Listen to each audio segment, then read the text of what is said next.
Okay, we're looking now at exercise 7F, which looks at natural growth and decay, otherwise called exponential growth and decay. So this is the last section of our chapter in chapter 7. So after this, we will look at summarizing it all and getting ourselves ready. So I'm going to have a look at examples of growth and decay.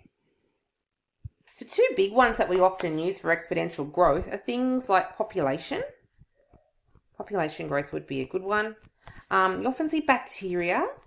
We had a look at some bacteria ones before. Another one that we're all used to, which is one that we don't like to think about, which was like the COVID curve. When we looked at the increase in the number of people getting COVID over time, that was in an exponential growth pattern. Examples of exponential decay, well, the main one that I think that I see most of is radioactive decay. That's a big one, which is the decay of radioactive isotopes. However, that's not to say that there are not other types of growth and decay. That is the main ones that we see, and you might get asked something totally different, but the main thing with these questions is to read the question and have a think about what it's actually asking you. Okay, so when a substance grows or decays, so growth means get bigger, decay means get smaller. We're following an exponential curve, and its rate of change is directly proportional to the amount of substance itself. That is, the more substance, the faster it grows. So in mathematical symbols, exponential growth or decay can be written as dq dt, which we've seen before as a rate, and that's going to be equal to kq, where k is the growth or decay constant. And we won't be given k, we will need to work k out.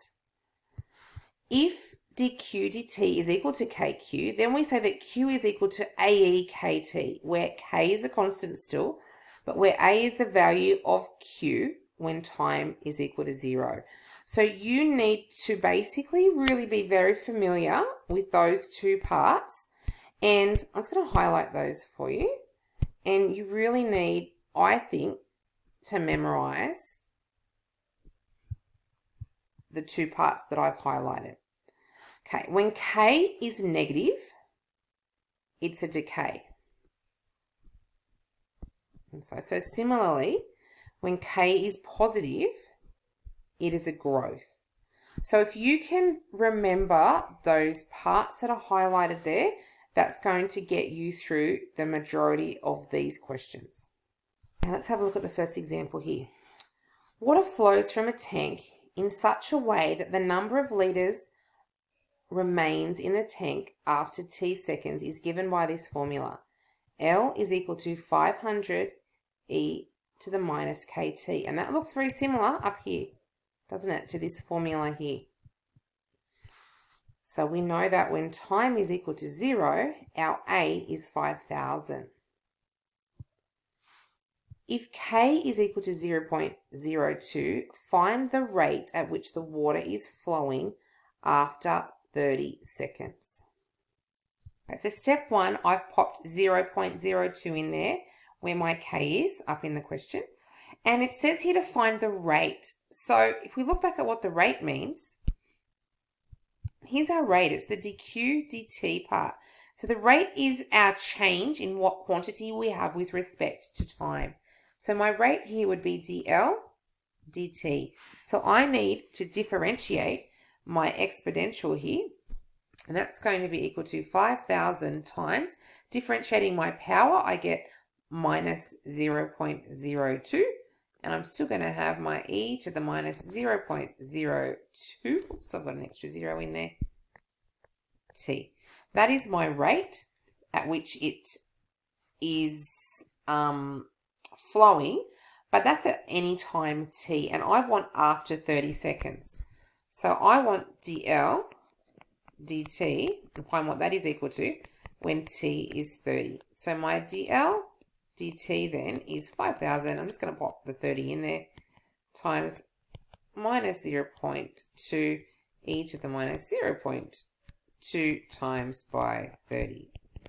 Okay, if you pop that straight into your calculator, you're going to get a dl dt of minus 54.88. But I don't want to leave it at that. We know that the minus means that it's decreasing.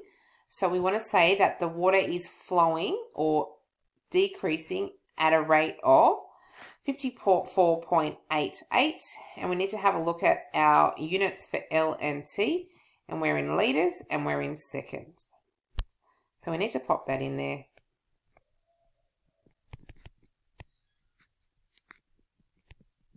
So water is decreasing at a rate of 54.88 litres per second. Let's have a look at the second example, and this is an example of radioactive decay.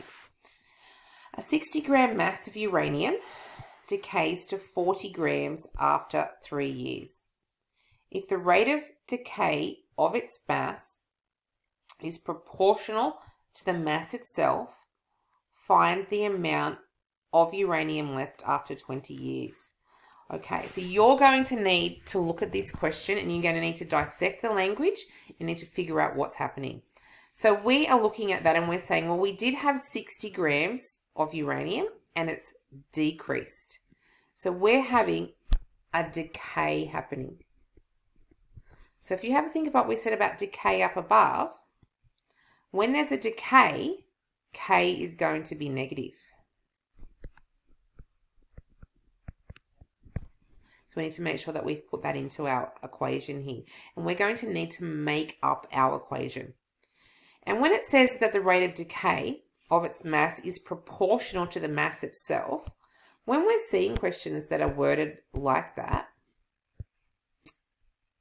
I'm going to write it like that, is proportional to the mass itself, then we're looking at questions that are looking at, and go back to the top here so you can see what we're talking about, growth and decay. And so what we said in our questions, or our notes back up here, was if we had dq dt was equal to kq, then q is equal to ae to the kt. So we're going to need to figure out what q is, and we're going to need to figure out what a is in our question. And these are our proportional questions, our exponential growth and exponential decay. So in this case, we're looking at an exponential decay of our uranium. So let's grab our equation that we used and we're given up above. Q equals AE to the KT. So Q equals AE to the KT. And what do we know? Well, we know that we had a 60-gram mass of uranium at time equals 0.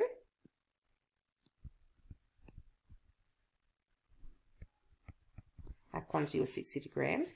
And we know that at time equals 3, our quantity was equal to 40 grams. So let's pop that information into our equation here.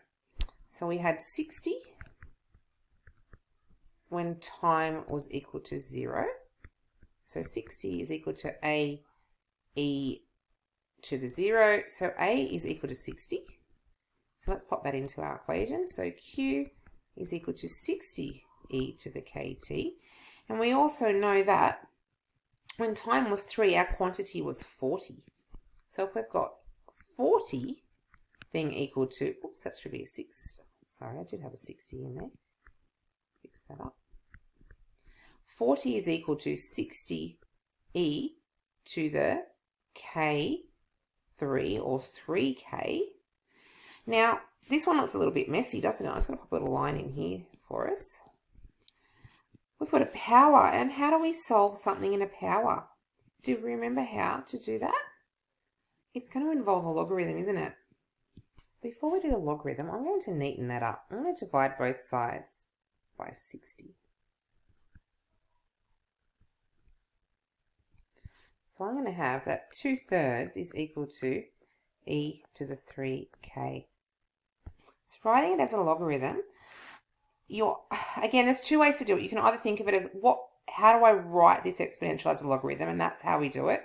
E to the power of 3K is equal to 2/3. Or the other way I like to do it is take a log of both sides. Either way, we're going to get down to this part here, okay? And to get our K, we need to then divide that by 3. So log of base E of 2/3 divided by 3 is going to get us to K. So let's pop that in our calculator and see what we get for K. Now that's the value I get for K, so don't round it off here. So pop that all down there, and then let's get that back into our equation. So we've already discovered that our equation before was Q is equal to 60 E to the KT. Here's our K. So here I might find I'd like to round it a little bit. But there's my new function. Because eventually the question wanted us to find the amount of uranium left after 20 years. So what's Q when T is 20? So that's another one that we're just going to pop straight into our calculator. And we're going to end up with Q is equal to 4.0198. We're in grams. So approximately equal to 4 grams to the nearest gram. And that's a really good example of our radioactive decay. Have a look at the exercises, but I strongly suggest you go and have a look at the past HSC papers that we've got on the OneNote as well, please.